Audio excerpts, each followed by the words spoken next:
Bismillahirrahmanirrahim. Assalamualaikum warahmatullahi wabarakatuh. Apa kabar anak-anak ibu semua? Semoga kalian semua tetap semangat, tetap sehat, dan tetap di rumah saja. Alhamdulillah, hari ini kita akan mempelajari tentang mengenal permainan, sifat-sifat benda, bentuk benda, dan aturan di rumah. Pada pembelajaran hari ini, kita akan mengenal permainan. Permainan apa ya kira-kira? Di sini sudah ada gambarnya. Pasti kalian sudah tahu kan permainan apa ini? Bermain simpai. Tahukah anak-anak apa simpai itu? Pernahkah anak-anak memainkannya?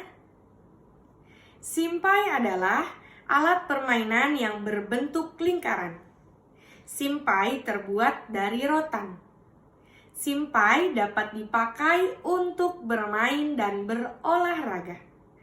Cara memainkannya dengan memutar simpai di pinggang. Kemudian pinggang digoyangkan mengikuti putaran simpai tersebut. Permainan ini dapat dilakukan secara bersama-sama. Pemenangnya adalah pemain yang dapat mempertahankan putaran simpai paling lama. Setelah kita pelajari tentang simpai, selanjutnya mari kita belajar tentang sifat benda. Apa saja sih sifat benda? Ada banyak benda di sekitar kita. Setiap benda mempunyai sifat yang berbeda-beda dengan benda yang lainnya. Contoh sifat benda diantaranya: 1. Halus. Yang kedua, kasar.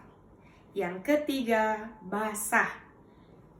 Kita bahas satu persatu ya nak. Yang pertama, benda halus. Benda halus yaitu licin, lembut, atau tidak kasar.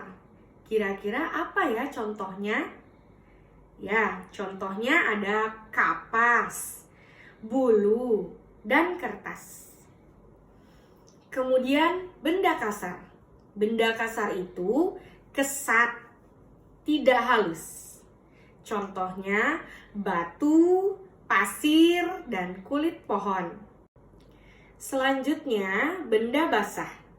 Benda basah yaitu yang mengandung air. Contohnya tisu basah dan kayu basah. Nah, itu adalah sifat-sifat benda. Selain kita belajar sifat benda, kita juga akan belajar bentuk benda.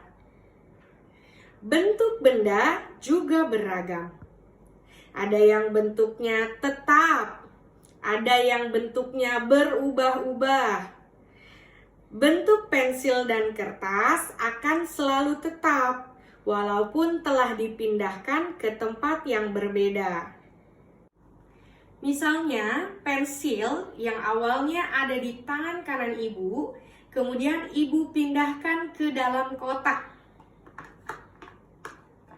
Bentuknya akan tetap menjadi pensil.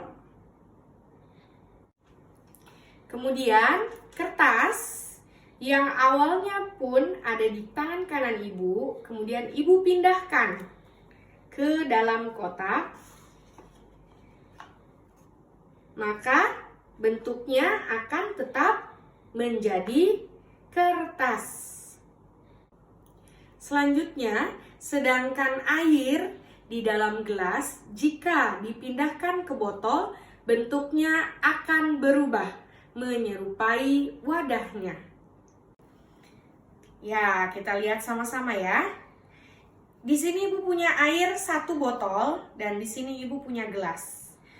Bagaimana jika air ini ibu pindahkan ke dalam gelas? Kira-kira bentuknya tetap atau berubah?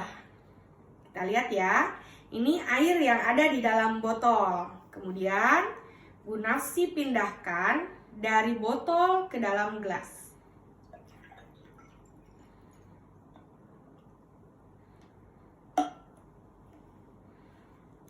Bentuknya tetap atau berubah? Ya, berubah. Yang tadinya bentuknya seperti botol, sekarang bentuknya menyerupai gelas. Agar lebih jelas, kita coba lihat dari benda-benda yang lain. Untuk percobaan berikutnya, Bu Nafsi punya segelas sirup. Ya, awalnya sirup ini Bu Nafsi taruh di dalam gelas. Bentuknya menyerupai gelas. Kemudian Bu Nafsi akan pindahkan sirup ini ke dalam mangkuk. Kita lihat apakah bentuknya tetap seperti gelas atau berubah.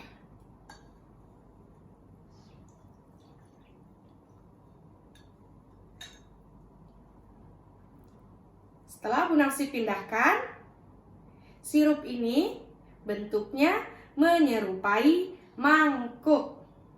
Maka bentuknya berubah.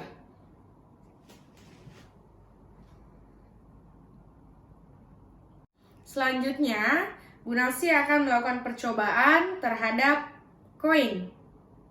Mula-mula Bu Nafsi letakkan di dalam mangkok.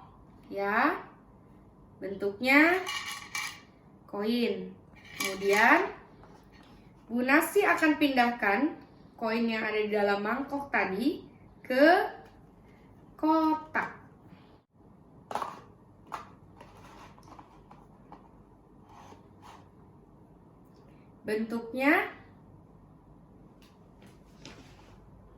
Bentuknya tetap koin, tidak berubah. Dari percobaan berikut, perhatikan tabel di samping. Dari koin, air, pensil, dan sirup, juga minyak, kita lihat bentuknya. Untuk koin, bentuknya tetap, betul.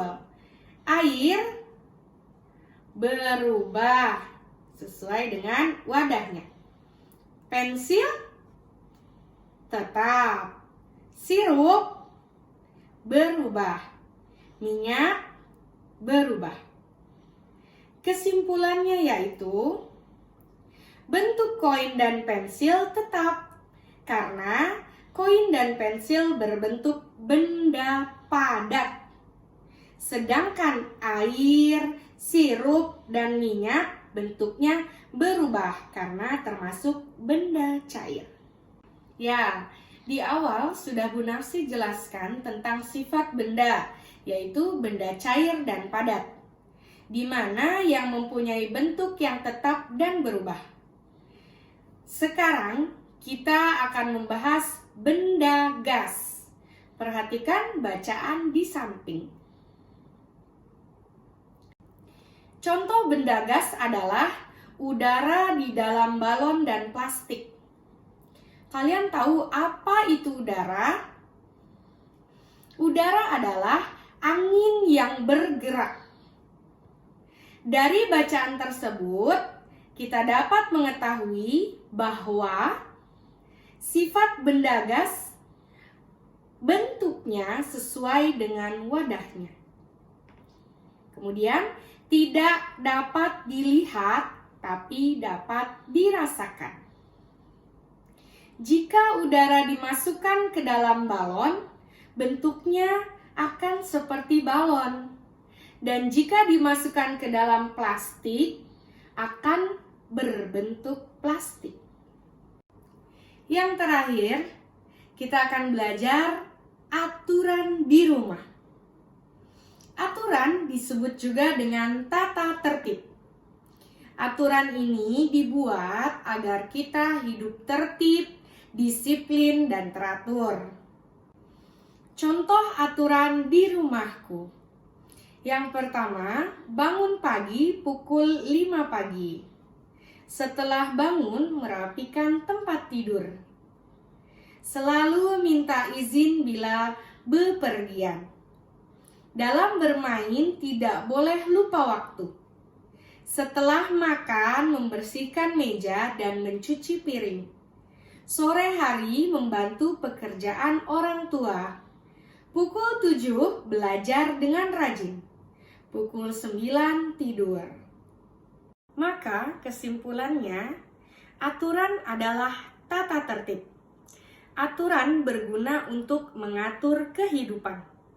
Aturan itu ada di rumah, di sekolah, dan di masyarakat. Ketika kita di rumah, semua anggota keluarga harus mematuhinya. Ketika di sekolah, semua warga sekolah harus mematuhinya. Dan jika untuk bermasyarakat, semua warga masyarakat juga harus mematuhinya. Karena bila dilanggar akan mendapatkan sanksi atau hukuman. Alhamdulillahirrabbilalamin. Selesai sudah pembelajaran kita hari ini. Semoga bisa bermanfaat untuk kalian. Kalau ada kurangnya, Bu Nafsi mohon dibukakan pintu maaf.